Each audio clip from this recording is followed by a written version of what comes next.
So a movie where The Rock is doing a Danny DeVito impression, Kevin Hart's doing a Danny Glover impression, and Jack Black is a black guy. Where do I sign up?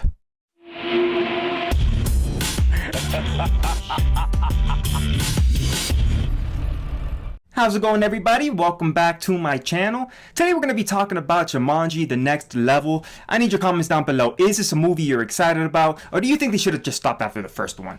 Let's talk about it. So The Next Level takes place a few years after the events of the first movie. The four members of the original have split up and are living completely different lives, far away from one another. Fridge is a college football star, Bethany is enjoying a gap year in tropical paradise, and Martha is having the time of her life in college. Meanwhile, Spencer's attending college in New York and working in a supermarket, feeling even more down and insecure than he did in the first movie. So when he comes back home for the holidays, he fixes the Jumanji game and gets sucked in again, and now his friends have to go back and save him, except this time, Bethany winds up getting left behind, while Spencer's grandfather and his friend Milo are sucked in instead.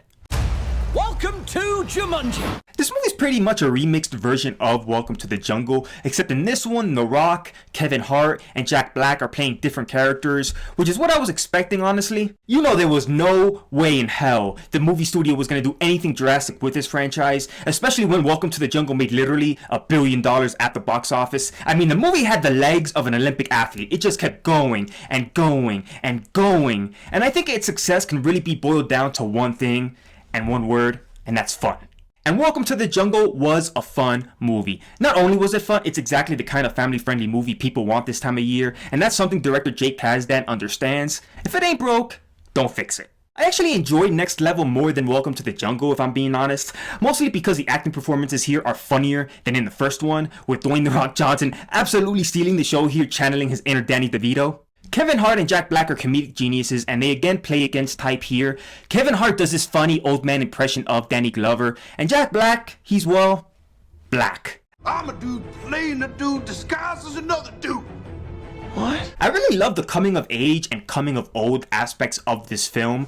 For this movie being a sequel, I'm actually surprised with how much heart it has. A lot like Welcome to the Jungle, this movie's about overcoming your insecurities and dealing with your personal baggage that's weighing you down. And we see that through the eyes of the main character, Spencer. Spencer thinks going back to Jumanji and being The Rock again is going to give him his confidence back, but when he goes back in the game, he becomes a new character entirely. Welcome to the Jungle gave him a boost by putting him in the shoes of someone who's bigger and stronger, but in this movie he becomes a character that's more like his real world persona, and he has to find the strength and confidence within himself in order to survive. The reshuffling of the avatars definitely gave this sequel a fresher feel, even though the actual adventure itself is pretty bland at times, if not pointless. Yes, there are some fantastic set pieces here that will entertain the hell out of you, but at the end of the day, this movie's about these characters trying to get this meaningless jewel from a highly forgettable villain that looks like a knockoff Game of Thrones character. Seriously, the villain isn't only a knockoff Game of Thrones character, he is a Game of Thrones character.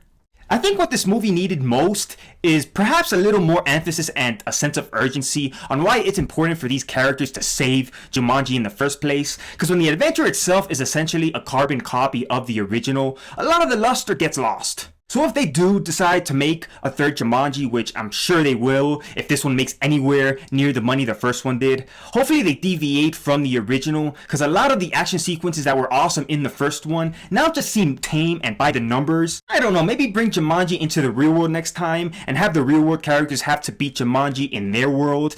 I don't know, I'm not a writer, but that seems like the smart thing to do. But with that said, guys, Jumanji The Next Level is hilarious and, in my opinion, funnier than the first, and it's almost impossible to pick which cast member stands out above the rest. It has a lot of heart and is still a hell of a lot of fun, even if the adventure itself seems too formulaic at times. I'm gonna give this movie a B, a family fun adventure well worth seeing at the movies.